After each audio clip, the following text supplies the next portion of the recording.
Welcome back to Lionheart Radio. I'm your host, Rick Alexander, founder of Lou Aviv in San Diego, California. And today's episode is brought to you by the world's first creatine coffee, which it's only fitting because I designed this product based off an interview I heard with today's guest, Dr. Andy Galpin, on the Barbell Shrugged podcast years ago. So we've really come full circle here, and I had a really good time at Cal State Fullerton talking with Dr. Andy Galpin, and I really hope you enjoy this episode. All right, thanks, guys.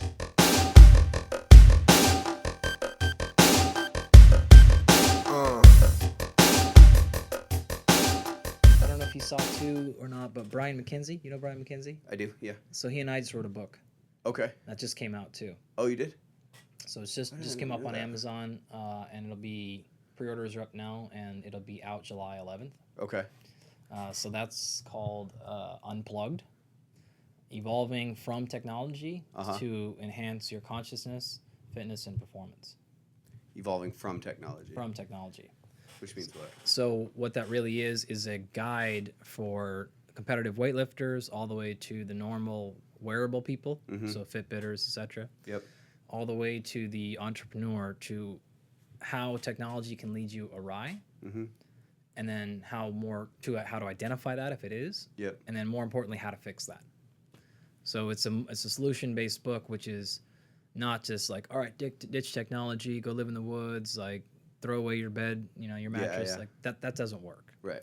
But it's a more appropriate use of technology, wearables, how it can cause problems, identify if that's happening to you. Yep. And then what easy, manageable, realistic solutions can you take to have a more appropriate relationship with technology. Right. So what's interesting about that is I'm right now I'm like in the process of my first round of editing in a book that I've been writing for a while, and the concept of it is that like we're in a point in our life right now where technology has advanced so much, like the technology in comfort, the technology in food, and our biology basically cannot keep up at the pace that technology is at. So I think the key is trying to find a healthy relationship between utilizing these things to make your life easier, right? Because that's what capitalism does. And as it should. Right. And any entrepreneur knows like you're filling a gap, right? A need in the market. But the problem is, as a consumer, if you do nothing but gobble all of these things up, you're going to end up, with the top 3 killers of Americans right now. Yeah. And that's exactly all that stuff is covered. That's exactly what we go after in our book. So you're too late. Nice.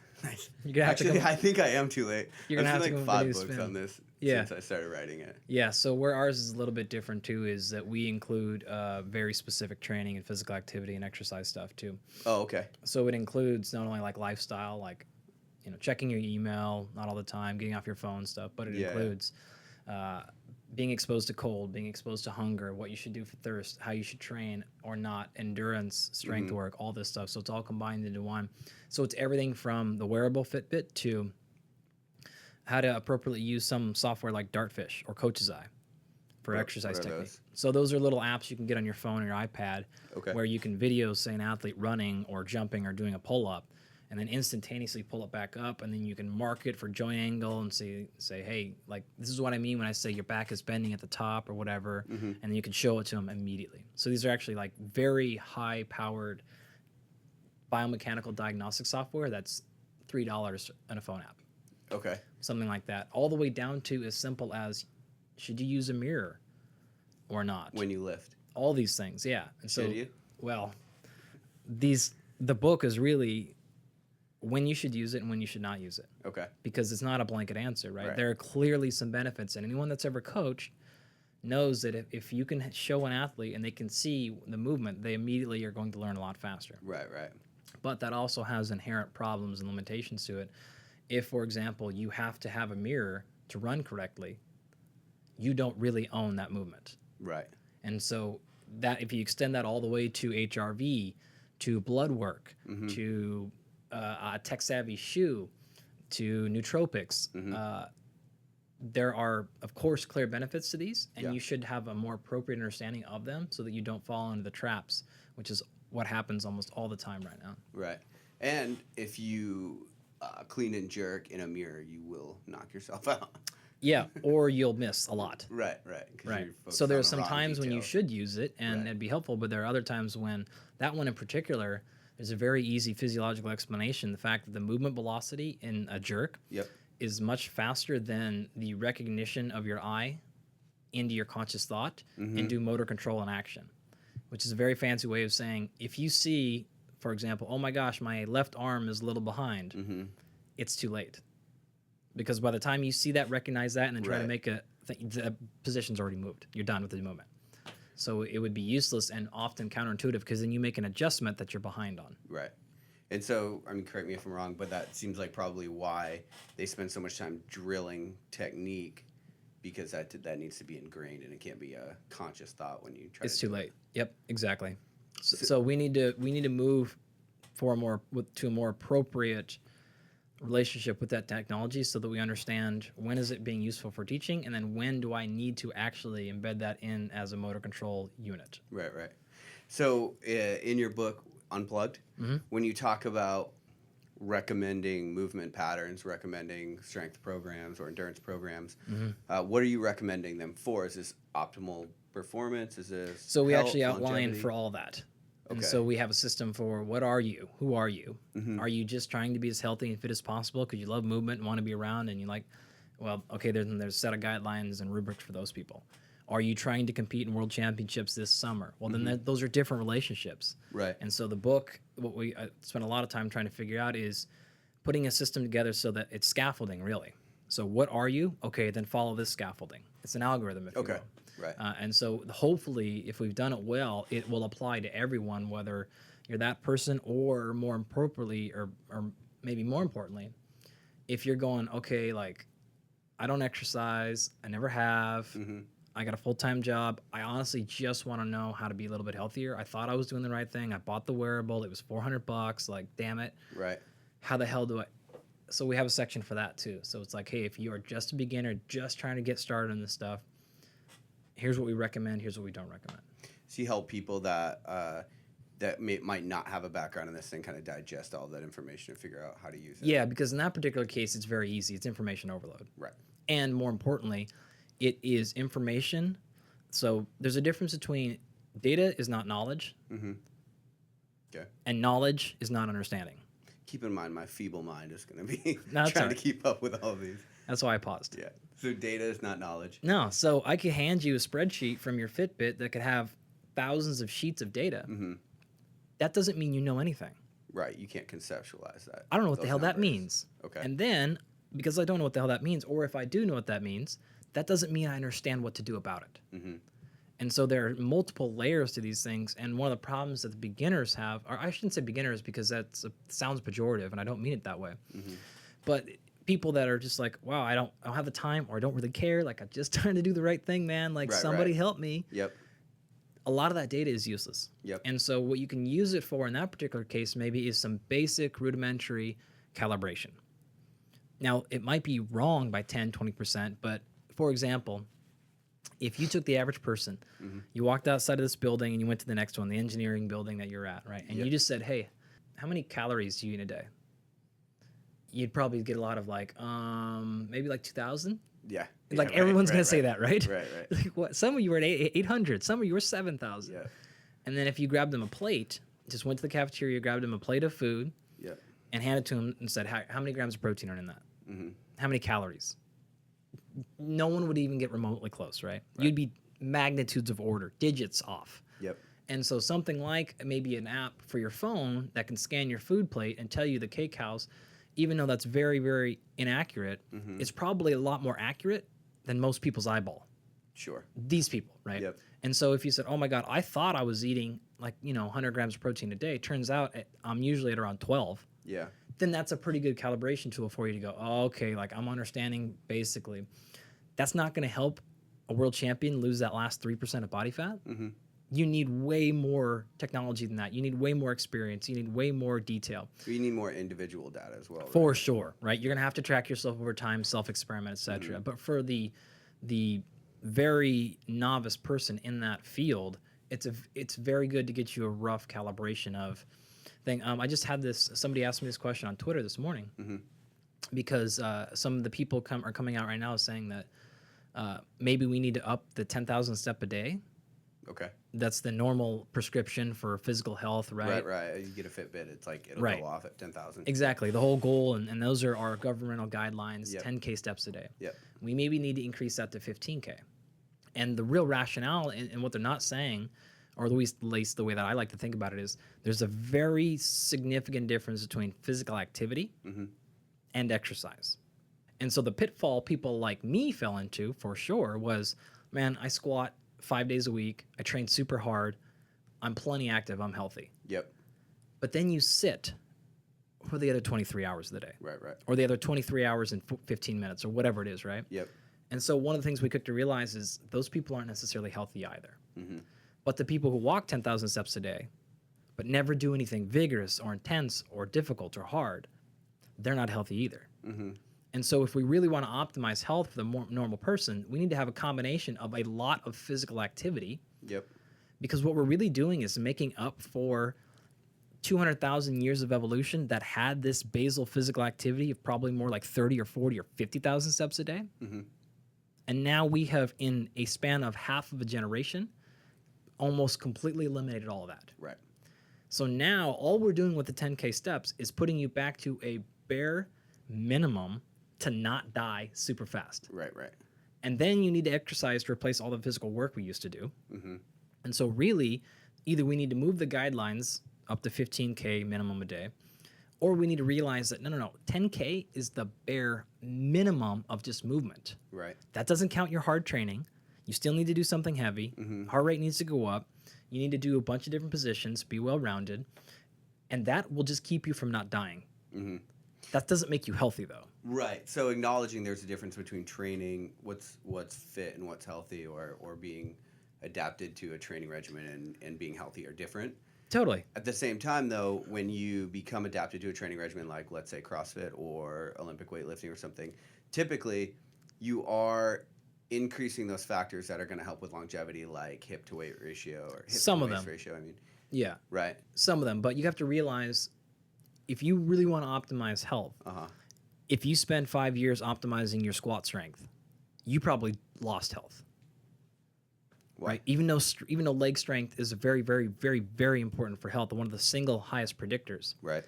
That does not improve overall health that much, because overall health is a composite of multiple things. Mm-hmm. Strength being one of those very important wheels. Okay. But if, for example, if you try to drive your car with one badass tire, Right. you ain't going very far. Right. So we have to really think, like, I get this fairly often. I had a post recently on Instagram because a new paper came out showing grip strength was a very strong, significant predictor of mortality. Yep. Everyone's great. Told you I'm healthy, right? I do all these farmers carries. Great. This is awesome. Okay, great. So I took my grad class last night into the lab, into the weight room, and we have a treadmill. And I said, put it at 15 degrees, put it at 6 miles an hour, Okay. and see how long you can run. And a lot of these people are competitive powerlifters, weightlifters, national caliber folks. Okay. So run at a 10-minute mile. They're not making a minute. Wait, what? 15 degree Yep. incline, 6 miles an hour, Okay. and they're making it like a minute 5, a minute 10 seconds. Really? Yeah, Maybe I'm not able to conceptualize how hard this is. It doesn't feel it's hard. not that hard. Right. Okay. I mean, it's hard. Right. If you put it this way, like 3-4 minutes Yep. is a decent score. Okay. Okay, like on that, maybe more for like the average person. Somebody's super fit. Maybe some of Okay. your listeners are like, Right. I'm crushing 7-8 minutes. That's totally Yeah. probably possible. But for your average person, Okay. like, these are not good scores. Yep. And I did that to highlight this exact argument, which I'm saying, like, yeah, you are optimizing your strength, and that is important for longevity, but you are in the tanks with your fitness. You have no conditioning. You have no ability to produce sustained energy. And if we think about this, we are, again, from a species that should be able to move for hours a day consecutively. If you can't jog, just like a light jog, 5 miles, Right. you're not fit. Right. Again, that's not saying like, oh, I'm competing in world championships and weightlifting in 2 weeks. Well, don't go jog for 5. Like, you should. Yeah. That's not. Right. But if you're training for health, this is a whole. This is a big, big problem. You need to have some ability to sustain. I say you should be able to produce movement for an hour straight. Right. I mean, that could be, I'm not talking sprinting or jogging. I'm not even saying running. But if you can't cycle light, like aerobic pace, rower, whatever it happens to be, right? Heart rate of 130. I mean, I'm talking low, but if you can't do that for an hour without dying or needing 3 days off, that's a problem. If you can't squat a decent load, that's a problem too. If you can't do high intensity anaerobic intervals, that's a problem too. And so if we're looking at health, we have to look at and say, what are all the pieces of information that have been shown to be significant predictors of mortality? Yep. Okay, there's been a bunch in bunch of different areas. Yep. Then if we really want to increase mortality, we need to be as well-rounded in all of them. We can't selectively pick the one that feels good. Right, it's not a justification for being like, told you, bro, all you need to do is lift. Probably not. Right. And do you think that when you look at cardiovascular health versus maximal strength versus muscular endurance, is there one that, I mean, people are going to point to the argument of like, I just don't have time to be a CrossFit Games athlete. Fair enough. Right. Yeah. Is there one that people should focus on more than other, do you think, No. for longevity? Nope. Not at all. Nope, no way. It would be really, really difficult. If you had to bias towards one, I would probably say VO2 max. That would be the one that's going to give you the most bang for your buck. But somebody with a very high VO2 max who's very, very weak is in a problem too. If you had to pick one, world record VO2 max or world record strength, and if longevity was your only concern, the world VO2 max is not even going to be close. Right. Because you have far exceeded the necessary strength to survive if you're squatting 1,000 pounds. Yep. But having a VO2 max of 70, 75, 80, that's probably going to continually increase longevity. Outside of the training that required you to get to that high of a VO2 max, probably broke you if you're not doing it well. Yeah. But that all aside, if you had to pick one, but the better answer is we are not a species that does one thing.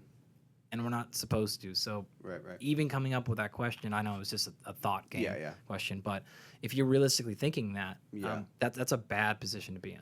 Yeah, and I don't think I'm necessarily realistically thinking it, but I think that a ton of people, they'll start, at least I've seen this evolution, they start with CrossFit and they love it, and then they're like, Olympic weightlifting is way more fun, and then it becomes really cool to say lifting weights faster is my cardio, and then the next part of that evolution is my 1 rep max is the only thing that matters, right? And then now it's like really cool to shit on cardio altogether. Yeah. You know what I mean? So I'm just thinking for people in that No, position, you're right. I'm with you entirely. You know, and I can speak that because I was definitely like that when I was competing in weightlifting. Yeah. Like that was my approach too, right? But you're really not thinking about longevity when you're 24. Right. I mean, you might say you are, but you're really, really not. Yeah. And you don't really start to understand that. You don't start to feel that yet. Maybe not even when you're 30 or 35. Like these things really haven't kicked in. But when you're 45, probably. Yeah. Now you're starting to see like, wow, okay, you know, this light jog around the block, I'm gassed. Yep. Maybe 15 years of worrying only about my snatch velocity probably wasn't the right choice. Yeah. And you can correct me if I'm wrong, but this is something I've noticed within my own training because I've kind of gone back and forth between ultra running and weightlifting, which is a ridiculous back and forth. But something I've noticed is, you know, even if your number one concern is maximal strength, having a baseline aerobic capacity is going to make you a much better lifter. Yep. Now, where people fight back on that one, because you're totally right, is a fundamental misunderstanding of what aerobic capacity means.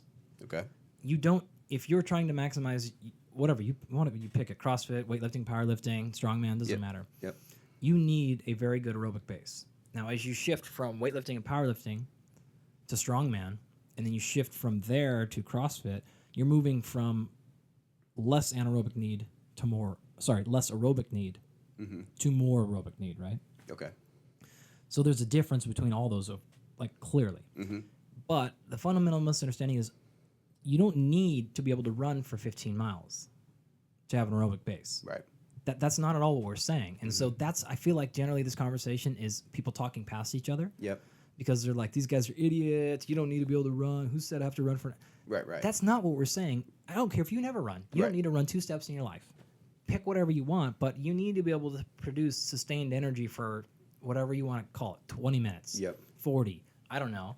Rower, swim, circuit. Do a light circuit. Do push a prowler, drag a sled. Well, it Yep. doesn't have to be anything. A friend of mine, Cal Dietz at Minnesota, strength coach, he does this little circuit where he does 50% of your back squat, Okay. 50% of your bench, and you just go back and forth, 1 rep at a time.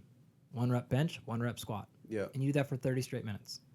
And when you're a 330-pound, 6'8" offensive lineman at the University of Minnesota, Yeah. that's cardio Right. for sure. Right. Like, they get a great workout. They lose. He uses that primarily as their fat loss training if they need to lose a bunch of weight. Really? Yeah. Okay. Because he's like, I can't take these guys and have them go. They're not going to go jog. Right. That's going to be a problem. Right. Most people don't jog well, don't run well at all. So even if you're not 330 pounds, but you're 180 and or 210 and you're 20, 30 pounds overweight and you don't run well, you're probably going to break too. So if you don't run well, fine. Pick a whatever you want, but you need to have all of that can develop your aerobic base. I'm sorry, but a set of 10 squats is not going to build your aerobic base, weightlifter. Right. Like, and again, I say that because I am one of you. Right. I still make the same joke in my class. Like, what do weightlifters call a set of 3 reps? Cardio. Right. I make the same jokes. I'm on your team, but I'm telling you because I'm sympathetic or empathetic with you and support. I'm saying, even if you are a competitive powerlifter, weightlifter, whatever you want to be, there needs to be at least some conditioning in your approach, and a set of 10 or 12 is not. That is a part of conditioning you need. Yeah. But there are all the other things as well. And I'm also not saying that you're, again, 4 weeks out from American Open. Like, don't start a new sled pushing conditioning routine. But if all you've done is compete all year, and you get out of American Open, then you decide, okay, now I got to get ready for University Nationals or whatever the order is now. They're all switched around. Okay, and then I had 6 weeks to compete for this, and then I got 6 weeks to do this. And all year, all you're doing is trying to optimize your strength. You're probably not going. It's probably not going to work. Right. So there needs to be an off season where we say, look, I'm going to step back. I'm going to spend a month or 5 weeks or whatever it is, building back my fitness base through high quality movements. Yep. Ones that are more transferable, fixing other issues I have, movement patterns, strength weaknesses, and then I'll come back to optimizing my strength. But that is where most people fail, is not having that reset button. And the same is true for the ultra runner community, right? You see that in the endurance community too. It's like, well, I'm just going from competition to competition to competition to competition to race to race to race. Yep. It's like, well, when if we step back and in that case, built my strength base, Right. or built my movement base, or whatever your issue is. Yeah, and I actually definitely want to get into that. On the weightlifting side, my theory is, and you can just shoot holes in this left and right, I'm sure, but my theory is that you're as a weightlifter, right, you want to spend as much time under maximal load as possible to get stronger. Yeah. And when you want to be able to sustain a longer training session, even if your rep count's not high. Yep. So if you're like 30 or 40 minutes into a training session, if your capacity to move is better because you have that aerobic baseline, you're going to be able to generate more velocity and power deeper into your training session. Very likely. Without it. Yeah, it's very likely. Okay. I mean, again, there's details here and there's different scenarios that aren't true, and there's individual people you could, but as a very general statement, that's very true. Right. I'd agree. So moving into the endurance side then, for people that are on the opposite side of the spectrum, the ultra runners, the triathletes, what is your opinion on strength training for them, and then also on frequency of training? So strength training, it's a no-brainer because you're going to get all of the aerobic base you could ever imagine in your extensive mileage. Right. All right, other than on your bike, in the pool, running. Doesn't matter. So strength training is important. Now, in terms of the frequency of the strength training, it depends on what cycle you're in terms of your season. Your competition cycle. Right. Right. Probably what you're honestly looking at is 2 times a week, I would imagine. If you could sneak a third in, great. But it's really difficult because strength training for an ultra runner is very different than strength training for a weightlifter. Right. Right. You're not going to hit the volume. We see this all the time, where somebody who has worked in weightlifting or even collegiate strength conditioning, and they work with a distance athlete, and they go, okay, and they start throwing together volumes that they would throw at a weightlifter. Yeah. And you're like, he's already at 85 miles a week on the bike. Right. He's, whatever. And you start throwing up the numbers, and you're like, he can't do 12 sets of 3 of this and then 9 sets of 2 of this. Like, you're going to smash this guy or girl. Right. And so the frequency can be fairly high in the weight room for these endurance folks if you keep the volume very, very, very low. So 1 or 2 or 3 exercises. Okay. 2 or 3 sets of 1 or 2 or 3 or 4 reps. Yep. And then stop. really good quality. You know, obviously you warm up to those heavy weights, right? Yep. Good movement, and then you shut it down, especially if it's their first time in the weight room or they're used to doing like one lifting session a week, and then all of a sudden you go to 2 sessions a week. Well, now you've doubled their lifting volume. Right. Did you cut their running and their swimming down? If you didn't, then you've just doubled their volume in that modality, which is a real problem. You have got to give their tendons and ligaments and joints a long time to go, okay, like we didn't account for this. Yeah.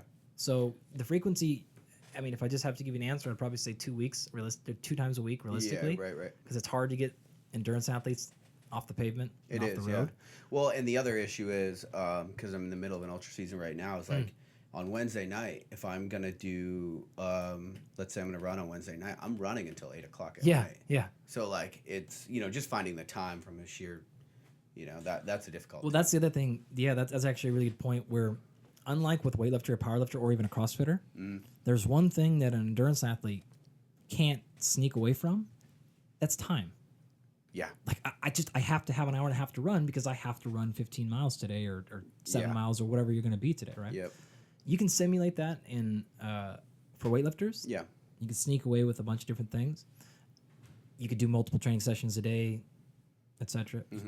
If you need to be able to run for 2.5 hours, at some point I need 2.5 straight hours to run. Yeah. Like you can't get away with that. And that doesn't mean every day, 7 days a week, you do just straight continuous running. Yep. I mean, I think Brian McKenzie, I loved his book, his Unbreakable Runner book, because his program in there I think is very, very good. Like you should have, it's solid. Yeah. I think it's like $11 on Amazon right now. Oh, okay. I mean, it's super, super cheap. That. Yeah. I think it's Unbreakable Runner. Okay.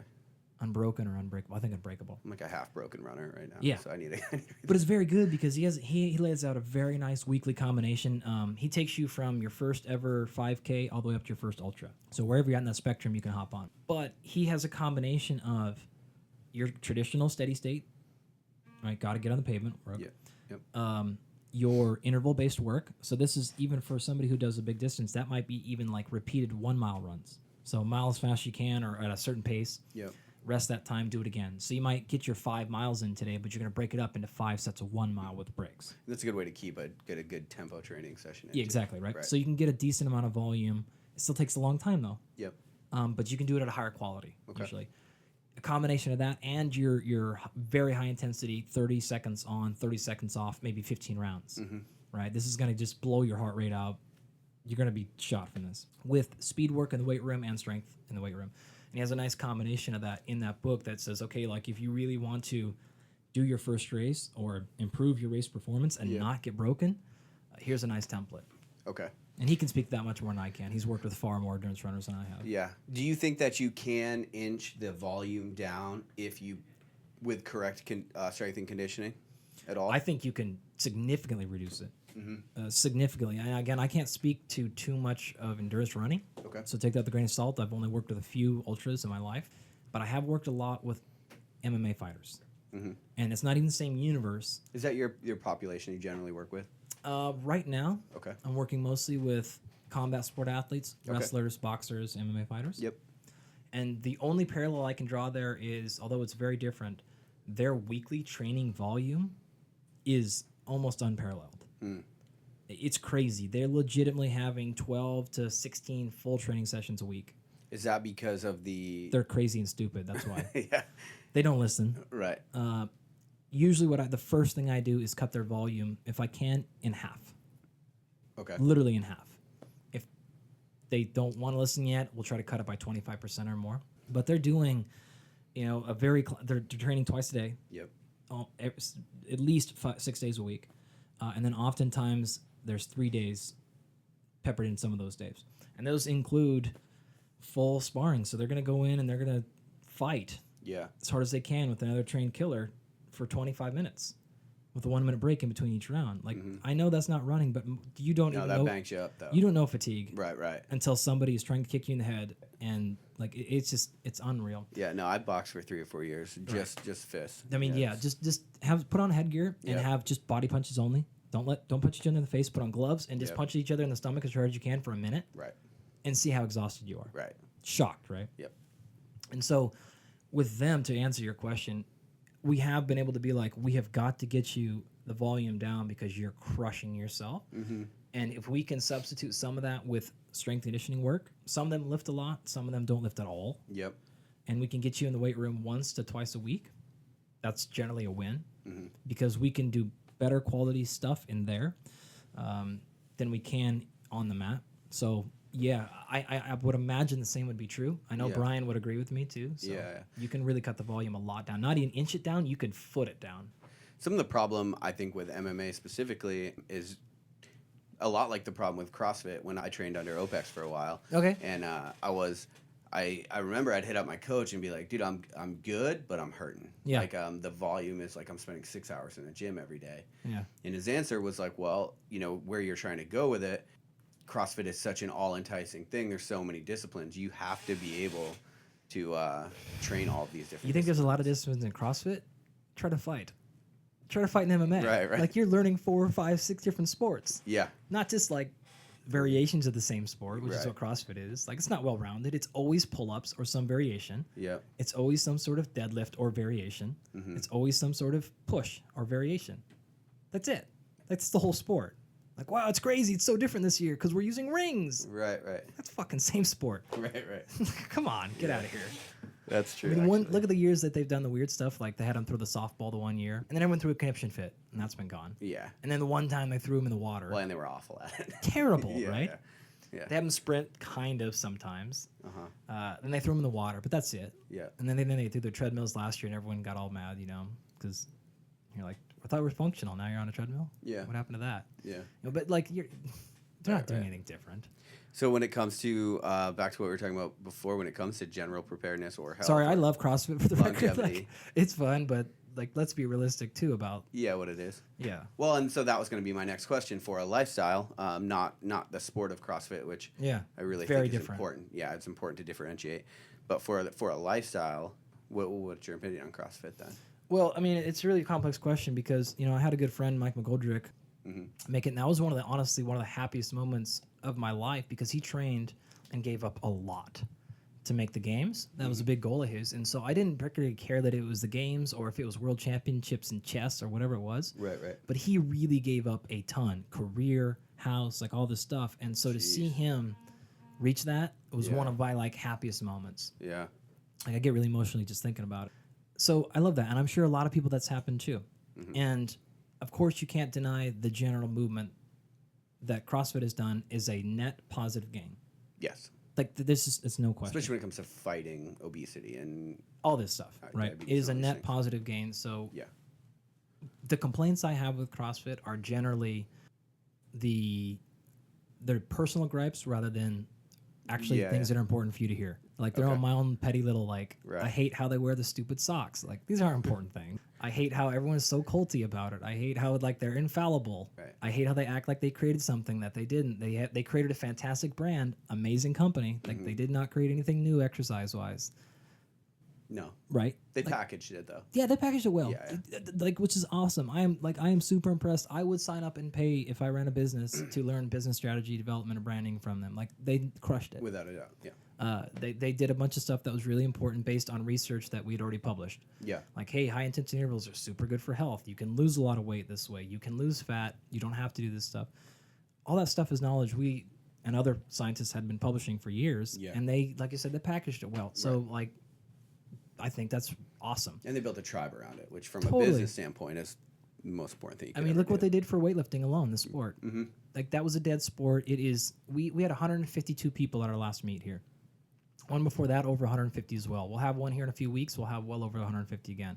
You have them at the college here? Yeah, here. Fullerton? Okay. Down the road, down the hallway, right? They're the biggest local meets in the country. Nice. Right. When we first started, it was 20 people. 15. I competed in meets where you drive 7 hours and there'd be 3 people there. Was that pre-CrossFit? Totally. Oh, okay. Yeah, I mean, so you can't deny what they did for weightlifting. Right. Yeah, which is awesome. So the issue was, and my friend, the guy that I created the Body Knowledge with, Kenny Kane, he was one of the first CrossFit coaches. So he started CrossFit LA, which was I think the 6th ever CrossFit gym. Yeah. So he's been doing it for 15 years or however old CrossFit is. I don't know. The way he labels it is, it wasn't. So first of all, there's also an important need to separate CrossFit the company from CrossFit the style of training. Okay. CrossFit's a company. Yep. It's not a style of training. Right. Right. So CrossFit as a company conversations are different. CrossFit as a style of training, you walk into one CrossFit gym and you walk into another CrossFit gym, you're not even remotely getting the same training. Very likely. Right. Okay. Now, if you go to the CrossFit Games, that's all very, very roughly standardized, right? Mm-hmm. But what one strength conditioning or one CrossFit gym does for their programming and what another one does, I mean, you're talking light years apart. So you're saying their approach to getting high intensity, Their approach constantly varied, whatever the definition is. Yeah, they're not even doing. A lot of them aren't even doing that though. I mean, if you look around right now, the vast majority of CrossFit, I shouldn't say the vast majority, but a significant amount of CrossFit gyms, quote unquote, are not at all doing anything that is related to CrossFit. They might do the open as a tribal strategy, let's get together or something. Right. But they're not doing CrossFit.com workouts. They're using kettlebells and they're doing pull-ups and they're doing circuit training, but they might be doing balance work in the middle of their WOD. They might be getting high intervals some days. But hopefully, ideally, if you're doing high intensity work every single day and you're with the general population, you are getting broken for sure. That's what initially happened when CrossFit became popular. Is it was a misabuse of power, and it was specifically an abuse of intensity. Okay. Because it's addicting. Yeah. You get results very quick. You physically feel good. Having said that, though, I thoroughly believe a lot of people that run CrossFit gyms have evolved past that. Yeah. The sport is definitely the sport is, but the training as well. The training philosophy. Right. So, I think a lot of the problems they have improved because they recognized it, they saw it, and they're like, okay. Now, again, the company, not so much. The sport, absolutely not. It's gotten worse. They just add volume. Like, look what happens. Like, they're only going to continue to break people at the games. Right. But this is maximal competition. We don't complain about it in football. We don't complain about it in other sports. Right. So very true. I have no issue with that. My issue is saying, okay, if you're running your gym and you're just trying to design the nastiest WOD you can every day, and some of your members are showing up 4 or 5 days a week, this is not good. Yeah. So we have to do that. So what Kenny does is has a more appropriate relationship with intensity. He programs entirely different throughout his entire gym. It's not based on that. He sets it up with his thing called the mastery method, which is it's entirely different approach to programming. It's not based on intensities and reps and volumes and things like that. It's based on outcome, Right. which is different. So the difficulty of trying to categorize or label CrossFit as good, bad, what is different because you have folks like Kenny that aren't even remotely close to doing what the CrossFit gym 3 miles down the road is doing. Right. I mean, they're not even in the same universe. Right. They have the same piece of equipment, but not even close. It would be as different as if you walked into that CrossFit gym into an LA Fitness or a Bally's or a Velocity Sports. Right. It's that different. They just happen to share the same name. Yeah, which, like you said, is probably a good thing. No, it is. I mean, that's the model that they set up, right? Yeah. The reason why you can't sue CrossFit headquarters when you get hurt in CrossFit LA is because you're an independent business. Right. And they set it up that way. Right. So then we can't blame anyone else's CrossFit problems or successes on each other because we're all doing it entirely differently, and that's the way they set it up. Yeah, genius. Yeah, right? They want you to be like, give all the credit to CrossFit as a name when it works, but when there's blame, oh, bro, you're doing your own stuff. You're not us. You just license our name. Right. So it's genius from their perspective. So one of the reasons that I wanted to have you on Lionheart Radio in the first place was because I think you do a good job of finding that balance between the professor and the tactician, because I think people typically they go really heavy on one way or the other. A lot of times what's applicable in study, if you've never done it, if you've never sweated it out, a lot of times it's just not as applicable. And you mentioned the Body of Knowledge, which is a podcast that you have coming out. Yep. Why would people listen to that? Or so it's actually, you kind of gave the answer there. The Body of Knowledge was started by myself, Kenny Kane. Kenny is a longtime former professional stand-up comedian. So touring guy, this is what he did. You name it, he's played with them. I mean, the biggest names in comedy he's played with. But he also grew up. His mom and dad were both elected in the Swimming Hall of Fame. So he's a lifetime athlete. He played a Division I athlete himself, and he, like I said, he opened one of the first CrossFit gyms. So he's a practitioner through and through. He's worked with celebrities, general population, a few CrossFit game athletes. Some of them you would recognize. Several winners have come to him. It's kind of like the guy behind the scenes no one's heard of. Okay. But if you've done well in CrossFit games, you're like, oh, yeah. I've talked to Kenny many times. And then a third guy, Josh Embry. And Josh has a PhD in statistics and human behavior. And we were just like, we personally at this point in our career are not really interested anymore in the hacking. It's just not sustainable. I'm not interested in how do I boost my elevated testosterone or glutathione 3%. Like there's a place for it, and I'm glad somebody does it. I get it. I'm not trying to shame it. I'm just not interested in that in my career anymore. Right now. They weren't either. And so we thought, like, what if we took somebody who is a scientist whose job is to produce science all day, and somebody whose job is to actually implement this stuff, and then somebody who has a really good understanding of human behavior, which is what you need to understand to get people to do these things. Right. And what if we created a show where we all three look at common questions from our own perspectives? Mm-hmm. And so the body knowledge is a little bit different. It's short. It's 9 chapters, and we have a topic. It builds on each other, and we honestly, it's like a mini documentary. Okay. We tell stories. Are you gonna release the whole season at once? So sort of. Okay. The April 4th, the first 4 episodes or first 4 chapters come out, and then a chapter will come out every week for the next 5 weeks. Okay, after that first week. And then we'll have a finale after that. Yep. And it's really at the intersection of science and fitness is what we're going for. So some of it will be very, very micro. We will get into the specific details of how many macros to have for this goal and protein grams and stuff like that. But then we'll also talk more importantly about what personal characteristics of yourself can you identify that will let you understand which system of eating to go after. And you're like, So is it a lot of diet focus? no, that's one of them. Oh, okay. And then another chapter is entirely different. And we talk about, we have a lady on whose job is to set up world and national healthcare systems. And so we say, okay, great, that's important. But how do we set up exercise practices that are sustainable and implementable across 300 million people? And then we have some where we take people whose jobs are to build celebrities. So we have Michael Blevins on one of the chapters, and he talked about building Superman, Henry Cavill. Yep. So he's the guy responsible for that, and what it really takes to build a Superman. And you think you're going to hear a lot about, wow, this is his workout and his nutrition, and he covers that. Yeah. But it's way more than you think, and it's way different than what you think's coming. Okay.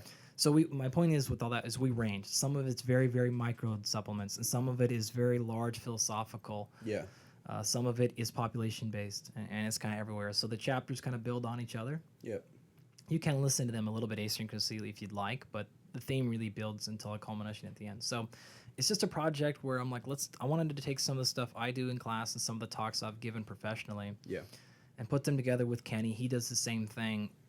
And we can give people stuff that is inspiring, entertaining, educational, that you're going to sit in your car and you're not going to want to turn your car off because you're like, I want to finish this episode. Yeah. And I'm late for a meeting, but I got to hear how this thing finishes. Yeah.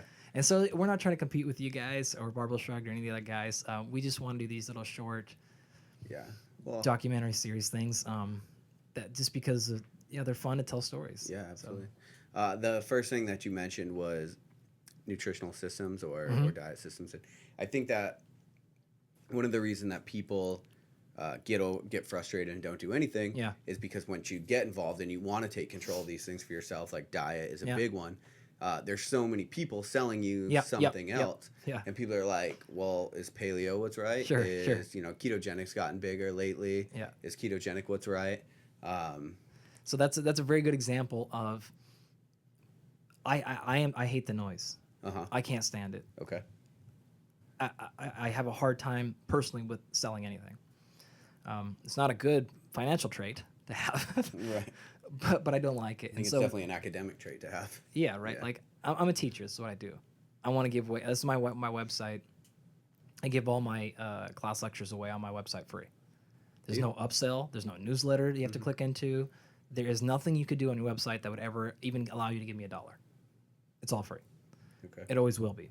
I want to get this stuff out there. I think that at this point in our evolution as a species, paying for knowledge is difficult, and people don't want to do it. And I don't think we should have to anymore. I think you should have to pay for experience. Your time. If I want you to walk me through something, that's your time, and I can't make that up. But I can make a video, throw it up online. That takes me 3 hours to make a 5-minute video. Yeah. But then that 5-minute video can be played for infinity. You don't need to pay me for that. But I wanted to tell these stories. I wanted to teach these things because people get so frustrated. Like, I just wish someone would give me this thing, and I feel really skeptical because you're trying to sell me something, for sure. And so I've also found in my class, if I just give you the answer to keto, or give you the answer to which sup, or how many grams of protein, that's a question I have to then answer 100 million times, because everyone wants it, right? Right. The next person have to answer it again, and again, and again, and again. If I teach you how to think about the entire process, though, you can then quickly answer this question at the snap of your own finger, because you know the system of thinking. And so that's what we did with the body knowledge. Is let's try to come up with common themes that give you the same answer, where you can plug and play. It's almost like we'll give you an algorithm to work off of. You plug in your 3 pieces, and then boom, you automatically know, I guess for me, keto is not a good solution. Or man, maybe it is. Paleo's better, etc. And so that's what our show focused on, is really setting up those systems in a way that OPEX and James could understand, and somebody who's never ever worked out, my mom, could understand, who goes, hey, I'm 56, I've never worked out. I'm not in this field at all. I don't care about learning about ATP. Like, I don't really care about learning the grams per kilogram of, I just want to get started. Well, we think we've developed a system that's plug and play for the beginning of most of those things. And that's a good thing about technology, like we were talking about in the beginning, is giving people access to these things. Yeah, and then where I think it's nice is, okay, you get started, you get going on that road, and now you want to try to optimize. Great, go to Ben Greenfield, go to Mike Bledsoe. They'll tell you the final little tricks about peaking your thing, and those are cool, and I'll listen to them so I can do it myself. But we just wanted to take the other end of the spectrum and say, okay, like, let's just help people get started, and let's think bigger and have bigger conversations about some of these topics. Wrong. Right. Like, because there's right, wrong, this doesn't apply. Always, never.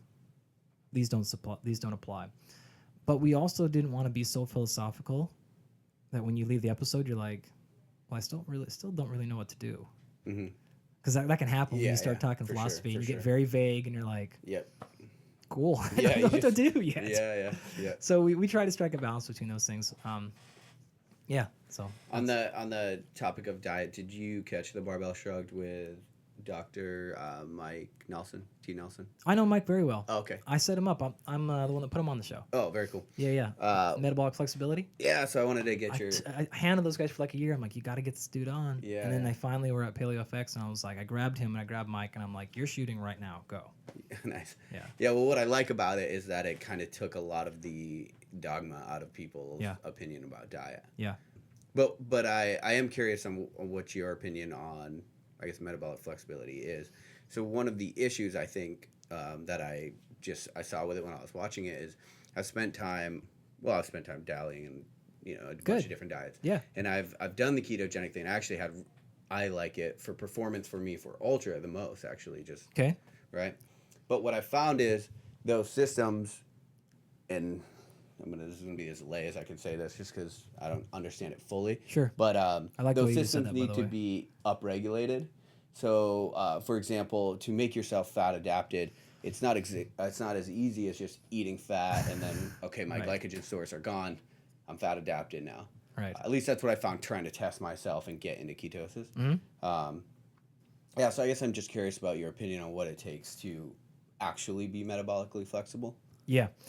That's really good stuff, and I really like how you said that, by the way.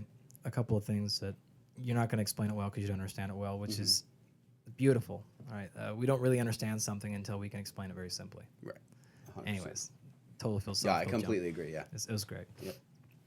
More importantly, your question, metabolic flexibility. That's a very, very good concept. So that is an exact type of topic we cover in the show, where if you understand what this means, then you understand the answer to your question. So, for example, I'm not about to tell you keto is bad, but here's what I will tell you. If I gave you the blank statement that just said, hey, okay, I can put you on a diet that dramatically, and pick your number for dramatic, whatever dramatic means to you, 10%, 300, 3,000, whatever you want. I'll give you on a diet that dramatically increases your ability to burn fat. Is that a good thing? Off the top, yes. Okay, that's the problem. Right? If you dramatically burn more fat, increase your fat burning, what that means then is you dramatically reduce your ability to burn carbohydrate. And that's not a good thing either. But if you're not using them, You're using them. okay.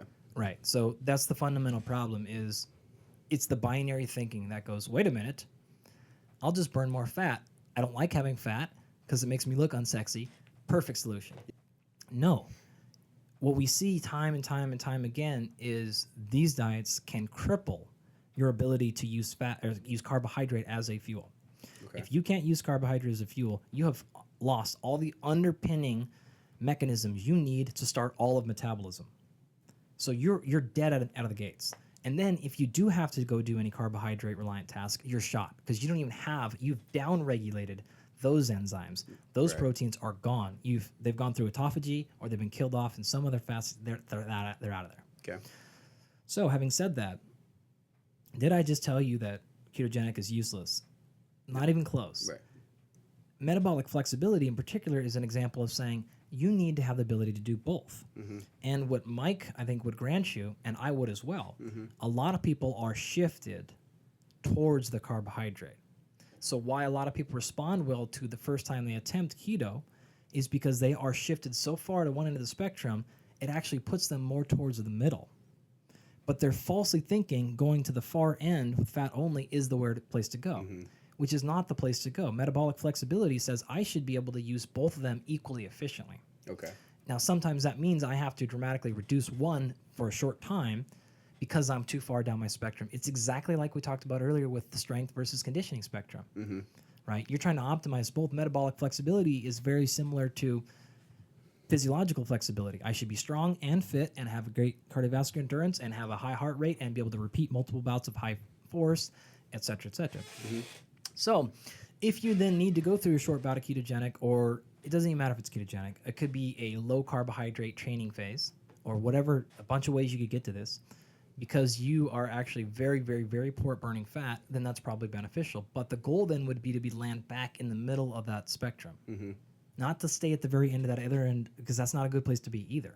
Either end Performance. is essentially an issue. Yeah, and I would grant you that most people are probably hedged towards over-relying on carbohydrate. Right. Well, there's sugar and everything. Right. Well, carbohydrates is much more available. Right. Right. So sugar independent, it's just much more available. It's Right, cheaper. It's everywhere. Mm-hmm. And we tend to have a hankering for it, but we don't. And you could look. We actually just published a counterpoint on ketogenic diet Oh, okay. in the Strength and Conditioning Journal. Where's that? Where can people find that? If you just Google the Strength and Conditioning Journal, Okay. it's online. It's through the NSCA, the Okay. National Strength and Conditioning Association. All If right. you're a member, you get it for free. But you could probably honestly find it on ResearchGate. Okay. So if you go to that website, ResearchGate, I think actually Mike wrote one of the columns for that. Okay. Funny enough, and it's a short. It's very layman friendly. Mm-hmm. Here's the pro. Here are the cons of it. Yep. I think he did, anyways. Do you think a cyclic ketogenic diet is a way to stay in the middle? An effective way to stay in the middle? It can, but I don't think you need to. Okay. I don't think you need to at all. I think which is different than saying can it work. Right. Can it work doesn't mean you should. So if somebody tried it and said, look, it's helping me stay in the middle, I would believe them. Mm-hmm. But I don't think that's something you have to do to stay in the middle. Okay. I don't think people are nearly as carbohydrate reliant as people think. Mm-hmm. Some can, but we're probably not there. What tends to happen is people going like, oh yeah, I'm a little bit, I got that extra 3 or 4 or 5 pounds going on there. Yep. I'm too carbohydrate. I got to get burning fat better. Right. Bullshit. It's like you just want to stop eating carbs because you think that's going to make you skinnier. Yeah. Like that's Well, just, then what that's is not it? very What good. are people's? What is the answer there then? To what? To those people that are like, okay, I'm carrying just a little bit extra. It's Seems probably like- just straight calories. Yeah. It's probably a straight calorie issue. You're eating too many calories. Mm. There is another good example of something we would cover in the nutrition episode. What's more important? If we're talking about somebody who wants to lose fat, Mm-hmm. okay, because the answer of most important is always determined by goal. Mm-hmm. Let's say somebody wants to lose fat, whether it's 3 pounds or 300 pounds or 30 pounds, doesn't matter. They want to lose fat. That's their primary nutrition goal right now. Yep. What's more important, quantity or quality? Quality. It's quantity. You think? I don't think. I Well, know. Yeah, you know, but It's not even close. But your gut reaction was right there, because here's the big difference. If I'm eating a horrible diet, mm-hmm. it is much more effective, much more sustainable, and is a better long-term practice to go, fuck calories. Let's just get you eating better food.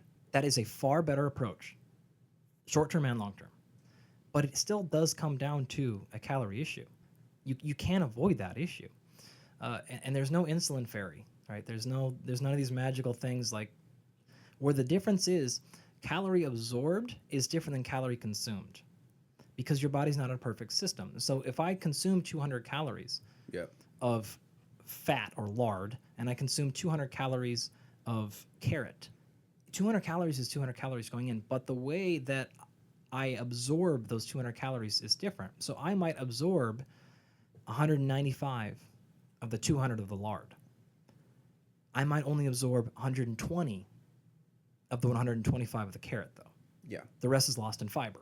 Okay. Right. Right? So people, again, with this argument, they talk past each other. They're not listening. They're not really trying to understand. They're listening so that they can respond, not so that they understand. What we're really saying is, I am not telling you that if you said 200 calories of McDonald's and 200 calories of vegetables is going to equal the same weight loss. The vegetable would win. But if you equate them for total calories absorbed in the stomach, then it's going to be equal. Okay? That's the different conversation people aren't having. Mm-hmm. And that's where it gets really tricky because how the hell are you going to figure out how much is actually absorbed? Well, you can use fiber as a good estimate because that can be scratched out for other things, but it's very, very difficult. So answering the question of quality over quantity, for most people, vast majority of the time, just focus on quality. Yeah. Quality food. But say you've gone, and I've had many clients do this. You go quality first. That's all you focus on for 6 months, a year. And you lose that first 20 pounds. That's good. That's what I do, right? But now you're stuck. And you've got 15 more to lose, and you haven't lost a pound in 6 months. You're already eating super high quality food. Mm-hmm. That is a quantity issue. No, it's a now you have to just come down in the amount you're eating, period. And so it really is a quantity issue in terms of that's the honest answer. But in terms of human behavior, in terms of practice, sustainability, then let's say usually we want to start with quality, but eventually we're going to have to come to quantity. So it depends on where you're at in the process. And the problem is, I think when you don't have an extensive background in physiology, or these things, the problem is you want to look at things you want to try to understand them, so you want to try to make them binary. You want to try to make them yes, no.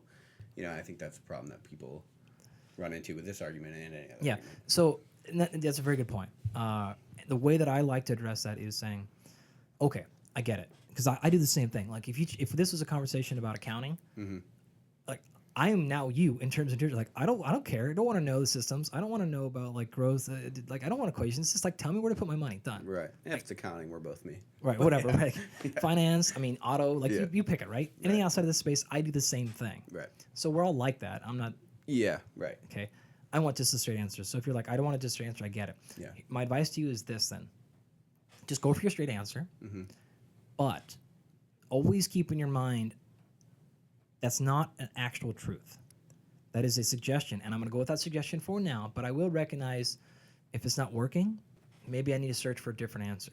So that's my recommendation for those folks is just don't accept it as infallible truth. Yeah. And then you'll be fine. So whatever CrossFit tells you, whatever your person, like, okay, good suggestion. All right, he's telling me to do this. He's telling me to cut carbs. I'm going to cut carbs. Cool. Yeah.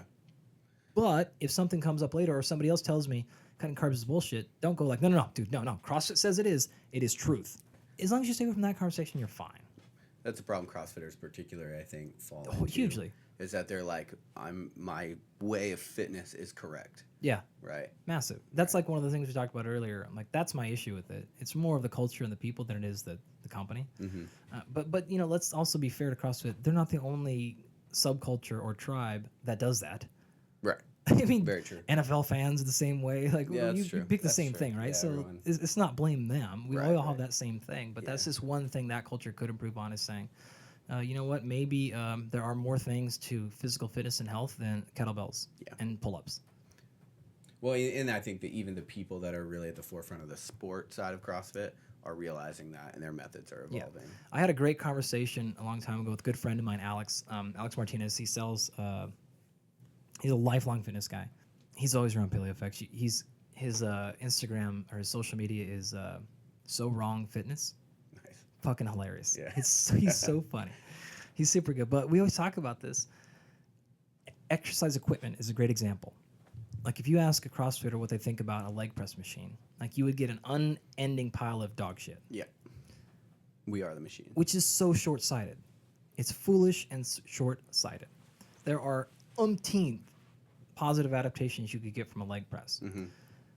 Why that happens is because, again, they're not thinking very big. They're thinking super small. This is my answer. This is what I've been programmed to said, and I'm true.